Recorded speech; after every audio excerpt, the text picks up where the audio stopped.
Good morning बच्चों और मेरे अभिभावक को सुप्रभात, प्रणाम, सत श्री अकाल, अस्सलाम वालेकुम। प्रिय शिष्यों, आपके सामने जो ये चित्र चल रहे हैं, इनमें हिंदी के बहुत महान साहित्यकार हैं, कोई आलोचक हैं, कोई प्रकृति के प्रेमी हैं, कोई प्रेम के प्रेमी हैं, कोई ईश्वर के प्रेमी हैं। तो उनके चेहरों के साथ उनके नाम दिए जा रहे हैं। आप इन्हें याद रखें। एक हिंदी साहित्य के विद्यार्थी होने के नाते आपकी पाठ्य पुस्तकों में इनकी रचनाएं पढ़ने को मिलेगी, जिसे हम लोग पढ़ेंगे। और बोर्ड परीक्षा तक में इनके नाम और इनके काम और इन्हें किस नाम से पुकारा जाता है, किस धारा के कवि हैं, इनसे संबंधित प्रश्न पूछे जाते हैं। इसलिए आप इन्हें भी सम्मान के साथ याद रखेंगे। बच्चों आइए, class 7 third language lesson number 5 आप निकालिए। हम लोग पढ़ रहे थे जंगल में फेसबुक। पिछले क्लास में हम लोगों ने बहुत सारी बातें की। उम्मीद है कुछ आ गई होगी, और अगर आई है तो इसको हम लोग इंप्लीमेंट करें। वह बात एक ही है, सामने आई परिस्थितियों के बीच अपने उपलब्ध साधनों के द्वारा जितना अधिक से अधिक बेनिफिट ले लें। हाँ, दूसरों को हानि नहीं, दूसरों को बिना हानि पहुंचाए अधिक से अधिक हानि। इसी को कहते हैं बुद्धिमान। जैसा खरगोश था, खरगोश तो आइडिया दे दिया, हमने भी आपको आइडिया दे दिया, आपके पास अपना भी है। और आगे चलिए देखिए होता है क्या, पेज नंबर 39। तो वही जो है, खरगोश सबको समझाया कि आपके जन्मदिन का अवसर हो तो सबको ईमेल द्वारा निमंत्रण दीजिए। न कार्ड छपवाने की चिट्ठी, न लिखने की परेशानी, न ही डाकघर में जाओ टिकट लगाओ गिराओ, कोई टेंशन नहीं। सिरदर्दी मतलब टेंशन, कोई टेंशन नहीं। यहां तक हम लोग पढ़ चुके थे। अब आए आगे। सभी पशु पक्षी को जब बात खरगोश समझा दिया तो बोलता, अरे वाह, यह तो सचमुच कमाल का विचार है, बहुत आइडिया है, बेहतरीन आइडिया है। हमने भी आपको आइडिया दे दिया कि परिस्थितियों को समझाइए मत, उसमें उसको क्रिटिसाइज मत कीजिए, उसके बीच अपना रास्ता निकालिए, आपके पास साधन निकालिए, है ना। बस फिर क्या था, बात समझ में आ गई। सभी पशु पक्षी को खरगोश की बात समझ में आ गई। अब इस खरगोश की बात आपको समझ में आई कि नहीं पता नहीं। जंगल के राजा शेर ने जंगल में तुरंत कंप्यूटर और इंटरनेट लगाने का आदेश दे दिया। राजा साहब के पास प्रपोजल गया, राजा साहब ऑर्डर कर दिए। खरगोश कौन था, मंत्री महाशय। अब मंत्री सलाहकार अच्छे थे, मीटिंग कर करके सलाह की। राजा साहब को पास रिक्वेस्ट गया, प्रपोजल गया, और राजा साहब ने यानी शेर ने तुरंत कंप्यूटर और इंटरनेट लगाने का आदेश दे दिया, ऑर्डर दे दिया। सभी पशु पक्षियों ने अपना ईमेल का पता बनाया। आप लोग भी वीडियो डाउनलोड करने के लिए कुछ न कुछ तो किया होगा, ईमेल की आवश्यकता पड़ती है। तो कहने का अर्थ सिर्फ इतना है कि हम अपने जीवन में आने वाली परिस्थितियों को नहीं बदल सकते।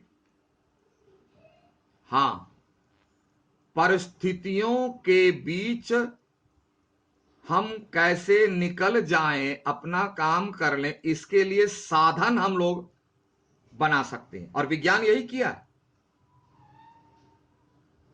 और इसका उपयोग करना हम सीख लें, यही बुद्धिमानी है।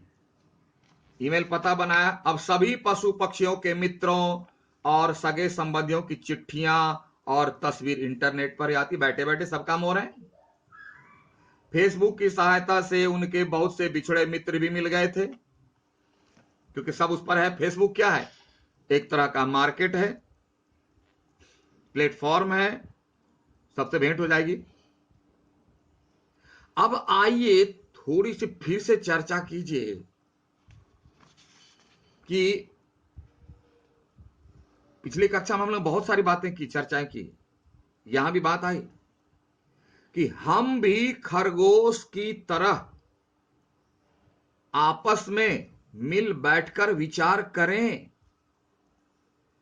और परिस्थितियों के बीच अपना रास्ता कैसे निकालें, इसके उपाय ढूंढें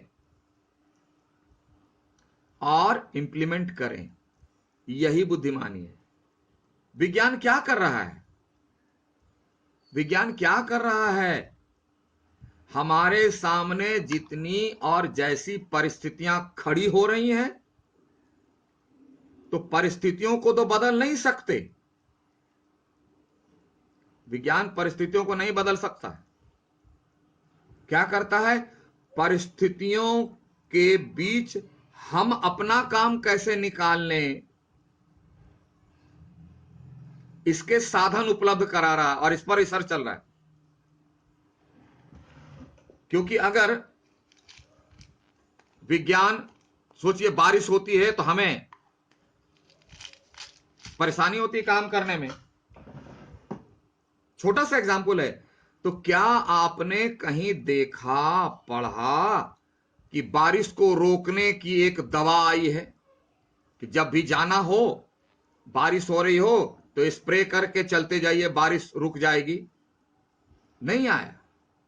क्या आया? छाता, रेनकोट। यानी बारिश में भी हम कैसे अपना काम कर लें, इसके उपाय आ गए, इसके साधन अवेलेबल करा दिया।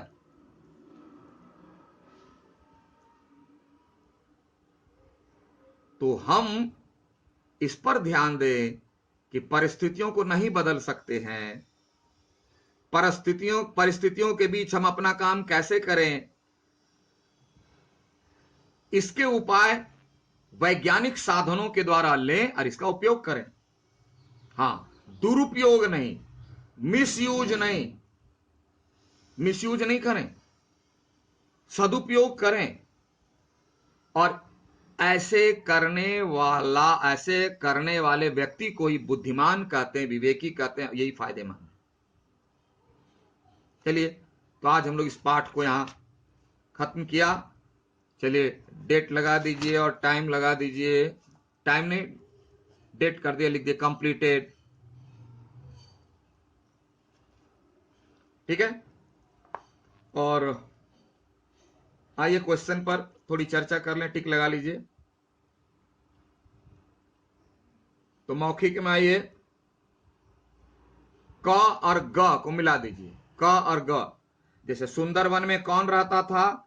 जंगल के पशु पक्षी क्यों उदास थे? इसको मिला दीजिए। फिर ख में, पेड़ के नीचे कौन रो रहा था और क्यों? उसमें क्यों जोड़ दीजिए। पेड़ के नीचे कौन रो रहा था और क्यों? फिर घ को अलग सेपरेट, जंगल में कंप्यूटर और इंटरनेट लगाने का आदेश किसने दिया? इसका उत्तर एक लाइन में नहीं, समझा कर लिखना है आपको। और लिखित का क, घ यानी 1 नंबर, 3 नंबर, 4 नंबर, 5 नंबर। क, ग, घ, अंग। जब पाठ पढ़ दोगे, इसको पढ़ रहे होगे तो हम टेनो में भी दे देंगे आपको।